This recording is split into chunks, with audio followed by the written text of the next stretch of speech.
Hi, Michael Falato again from GTM Full Throttle. This is Full Throttle Leaders Podcast. I got one of my favorite buddies here, Lance LeFort. He's the executive producer, fractional talent acquisition guy.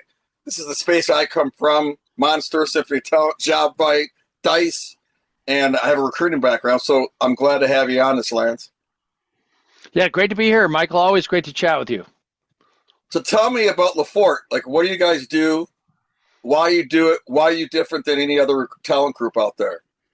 Excellent question, Michael. Thank you. I got into recruiting literally the week after 9/11. I remember switching jobs.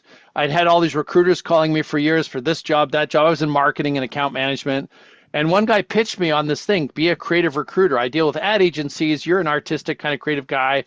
I need a guy to hire ad agency people. So art directors, copywriters, all that stuff. So that's how I got in the business.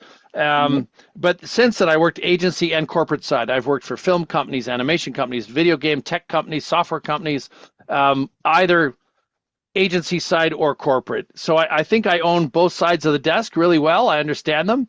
I understand what the pressures are. And what I pride myself on is quite often the client doesn't exactly know what they need. They think they know. And you probably find it too with your business. Sometimes they go, here's a prescription to fill, as an example. We think we need this. And I present them with 3, 4, 5 people, and they go, well, we had a change of heart or change of mind. What we really need is this. Well, I'll go find that. But what I love is when I intuitively figure out what they really need and I present it in the mix. Here's a solution I want to just throw by you, see what you think. And they go, why? We wanted this. I'm like, well, I'm presenting that exactly as the brief is, but I want to throw a wild card or a dark horse in the mix. And I love when they go, that's the person, right? When they go, oh my God, how did you know that, right? So that's the fun part sometimes. Also, I find once we presented 2 or 3, and you have a recruiting background, sometimes you learn a lot after the first 3 or 4 interviews because the client feedback is now starting to actually fill in the gaps. And you're like, oh, that's not what they said, but so the prescription's shifting, right? So anyways, look, I have a specialty for a long time in creative and tech and the entertainment field. A lot of that's going through a lot of churn and transition right now. So I'm pivoting into other industries, but still bringing the business acumen, the urgency. I know we have to marry a job when it comes to us. We have to, live and breathe that thing and get them results quickly because, as you know, coming from the business, they've already been looking 3, 4, 5, 6 weeks. They've already got through some interviews, right? There's usually quite a lot of pressure to get this finished and fixed quickly. So we jump on stuff. Yeah. I always say it's like we jump on the hand grenade for our clients. It's like, oh my God. When I was at 16, I was selling women's shoes at 9 West in the mall. And we had what they wanted, something similar. And then the third thing was a completely something that we thought was cool. So when you said that about the candidates, it reminded me of I don't know why I remember some 2016. I'm sorry, from when I was 16, but that was it. What do you like? What I find out, why I kind of got the recruiting business is like, if I don't charge a retainer, if I just do something on contingency, I don't know if you do that, but I am not going to sit here and for 3 months work on your position, and then you hire Tommy, who's friends with Steve. Yeah. So do you do kind of a retainer versus contingency approach so you don't spin your wheels a long time? Absolutely. If it's a really trusted client that I've been dealing with for years, we waive the retainer a lot of times because we got a relationship. But the very first several deals, we often ask for 5, 10 down, something, right? And a little bit of skin in the game, because then if they change their mind at 5 or 6 weeks in, well, at least we've covered our basic costs, right? My team is paid for, my salaries are paid for, because the business well, like contingency is a rat race, and if you look at the statistics, and a lot of my friends are contingency recruiters, and they often fill somewhere between 30 to 33% of the roles they're actually working on. They got 10 open, they only fill a third. The others go away for a number of reasons. Still, right? It's like the whole pipeline, 33% of your pipe. I didn't know that was for recruiting. I've been in recruiting for a long time. Those numbers, I go back with a number of recruiters back 25, 30 years, and it's always somewhere 30-ish somewhere, right? And the retainers that I've done, we're closing over 90% in the first 5 to 6 weeks.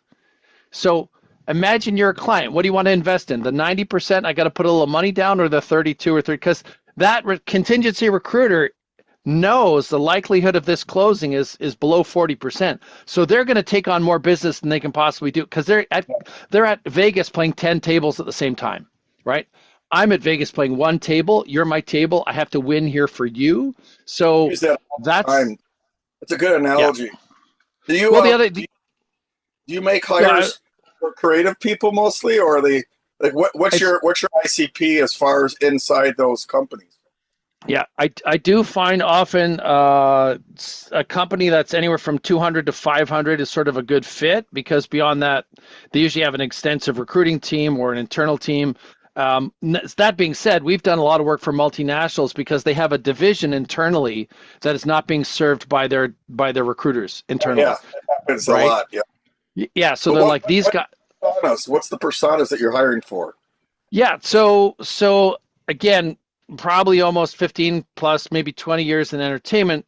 It was all the creative side, digital side, and advertising, marketing, you name it. If it was a pixel being pushed somewhere, you know, that's kind of our specialty. Not sales and Sorry? marketing folks. No, Those but types here's of the people. thing. I come from that background. I was in sales and marketing myself. So, and I was an HR director. You know, I've been on the planet a while. So I can lean back into, if you got an HR thing or a talent acquisition thing, I've got it. I was a vice president of operations at a few multinationals. So I Okay. understand working in a matrix environment where, you know, we'd like to get this done in 3 weeks, but it's got to go through 3 channels, and 5 of those people are away on vacation. Like, it's going to take 6 months to get a yes. So Oh, that's very different than working with a founder who in a small mid-size was like, dude, let's get that done by 5 o'clock, right? So, but I'm able to flex with those. But look, I've done general management, I've done sales, marketing, pretty much, you know, soup to nuts. I'd say that the blind spot might be like full stack developers. You know, I'm not a yeah. coding guy, right? However, some of my best friends are CIOs and CTOs because I've worked with their teams, and their team does we go source and we screen and we put them in front of them. They do the testing, the technical testing, right? So I guess I'm not really afraid to jump in as a generalist in a few places. I love working with the C-suite and the founders and getting to understand them, and seeing what their challenges are. Does that make sense? Yep. So tell me how people get a hold of you, and who should get a hold of you. Sure. Easiest way, I'm on LinkedIn most of the time. So Lance LeFort, or my phone number, 416-993-1581, or just hello at LeFort Talent Group will get to me as well, LeFortTalentGroup.com. But best way, easiest one is just look me up on LinkedIn and DM me there. Well, it's good talking to you again. Thanks for having me on your podcast. Thank you for coming on my podcast, and we'll keep connected, my friend. Excellent. I'll see you soon, Michael, I'm sure. Take care now. Thanks again.